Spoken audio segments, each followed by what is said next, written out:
parfois des scènes absolument incroyables où on va apprendre à une maman africaine qui masse depuis la nuit des temps comment elle doit manipuler le corps de son bébé à distance. Le bébé, il faut le regarder dans les yeux. Il y a des tas d'endroits où on ne regarde pas les bébés dans les yeux. Par contre, on fait d'autres choses. On les stimule, on les porte. Madame, monsieur, parlez davantage votre langue maternelle à cet enfant pour qu'il acquiert le plaisir et la sécurité de la langue première et puis il apprendra la langue seconde. Ma maîtresse a dit que tous les gens qui quittent leur pays sont des gens courageux.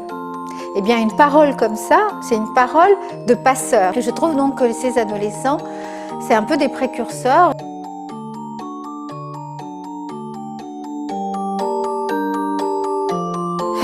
Je travaille donc avec les enfants de migrants depuis 25 ans, disons. Je suis moi-même enfant de migrants et cette idée de dire comment les choses se passent pour les enfants de migrants, comment la migration des parents peut être quelque chose qui est transformé par les enfants dans une sorte de belle aventure, ça c'est quelque chose de changer le regard aussi sur les enfants de migrants, de montrer ce que les enfants de migrants et leurs parents nous apprennent sur de quoi les enfants ont besoin pour grandir et pour être bien. Eh bien ça c'est une vieille idée. Et effectivement, périodiquement, je me dis, bon, il ne faut pas renoncer à transmettre, il faut reprendre, faut essayer de rendre compte de cela. Et je pense que l'écriture est une des manières de faire. Alors, peut-être, j'allais dire pas n'importe quelle écriture, c'est-à-dire une écriture, c'est ce que j'essaye de faire dans ce livre, de quelque chose qui touche, c'est-à-dire d'histoires concrètes qui vont faire leur chemin comme ça dans la tête, dans le cœur des gens, parce que je crois que pour changer notre regard, pour faire plus de place à ces enfants, pour que notre société leur donne la place qui leur revient à ces enfants, il faut que nous soyons touchés par eux, affectés, il faut que la rencontre ait lieu.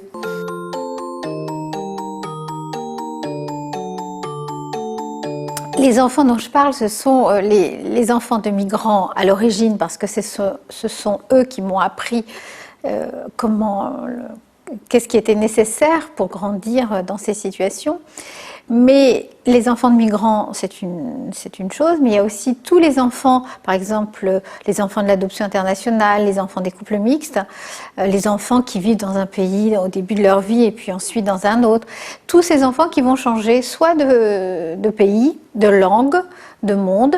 Ce livre les concerne aussi. Et au-delà, et c'est ça peut-être l'idée forte que je voulais faire passer dans ce livre, c'est que tous ces enfants qui traversent des langues, des mondes, des univers, en fait, ils nous apprennent des choses sur tous les enfants, et en particulier les enfants qui aujourd'hui vivent dans des structures familiales qui bougent beaucoup. C'est-à-dire, la famille maintenant, c'est une famille éphémère, transitoire. On peut en changer une fois, deux fois au cours du développement des enfants. Finalement, les enfants de demain, c'est pour ça que je l'ai appelé les enfants de demain, c'est les enfants qui doivent s'adapter à des tas de transformations, de nouvelles manières de faire grandir les enfants.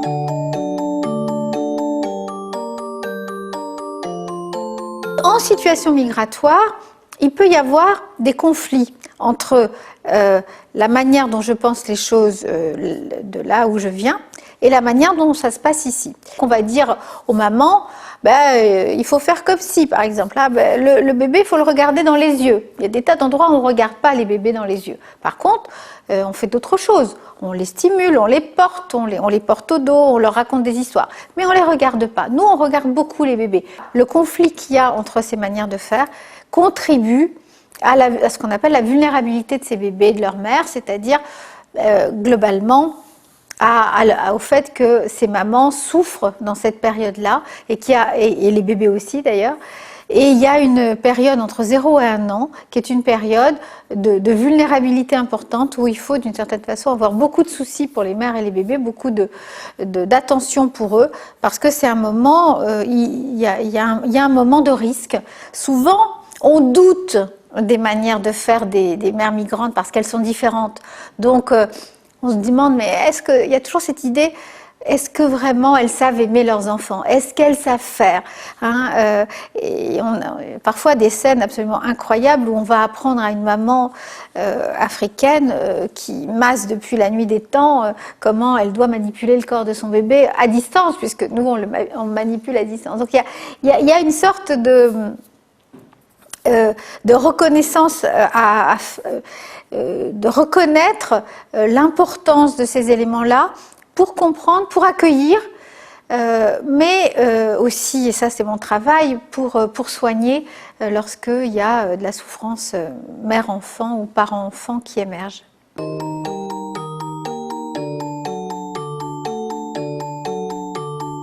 On apprendra d'autant mieux cette langue seconde, qui est par exemple pour nous le français, que nous avons acquis la première, la langue maternelle, avec plaisir, avec désir, avec bienveillance, avec vraiment enthousiasme, avec sûreté surtout. Si un enfant a des difficultés de langue à l'école, par exemple, ce que tous les professionnels, les enseignants, le médecin, l'infirmière, la directrice devrait pouvoir dire à cet enfant, à sa mère, à ses parents, Madame, Monsieur, parlez davantage votre langue maternelle à cet enfant pour qu'il acquiert le plaisir et la sécurité de la langue première, et puis il apprendra la langue seconde, c'est-à-dire le français. Le français, on l'apprend, j'allais dire en quelques heures. Oui, je crois qu'on l'apprend en tous les cas extrêmement vite, lorsqu'on est dans ces conditions-là. Je me rappelle de cet enfant qui disait... ma maîtresse a dit que tous les gens qui quittent leur pays sont des gens courageux. Eh bien, une parole comme ça, c'est une parole de passeur, c'est-à-dire, ça veut dire, c'est quelqu'un qui ne dévalorise pas les parents et leurs fonctions, mais qui, au contraire, donne une représentation bonne de ses parents. Et pour bien réussir à l'école française, il faut être capable de faire des liens entre ces univers, parce qu'on on ne peut pas réussir ou aller bien d'une manière générale en effaçant toute une partie de soi, qui est en particulier souvent une partie extrêmement profonde, parce que c'est la partie enfantine, la partie affective.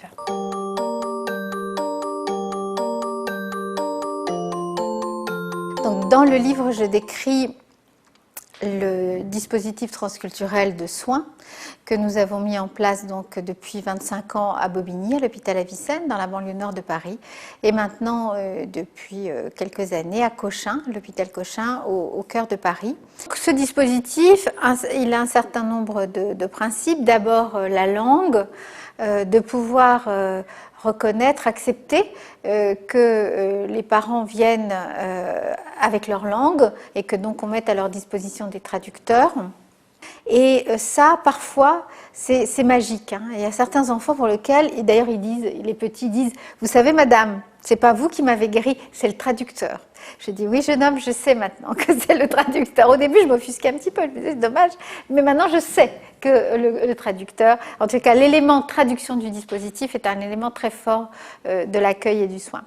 Et puis, après, on va faire varier un certain nombre d'autres paramètres. Par exemple, on a constaté depuis longtemps que pour certaines situations de migration, il faut que l'ensemble de la famille soit là, quel que soit le problème, du petit, du moyen, du grand, il faut s'occuper de l'ensemble de la famille. L'idée, c'est de s'adapter, de construire ensemble avec les familles migrantes un nouveau dispositif transculturel. Je recrute des équipes multiculturelles qui sont polyglottes, et nous fonctionnons tous ensemble. Donc, ce qu'on appelle, nous, l'être, le sens et le faire, ces trois niveaux-là sont des niveaux sur lesquels il faut absolument travailler dans un dispositif transculturel. Et donc on adapte les choses pour que ce soit possible. Et on ne pose pas de questions, on donne des images, on accepte les logiques du faire de la famille. On les apprend avec elle, on part de ce qu'elle nous apporte.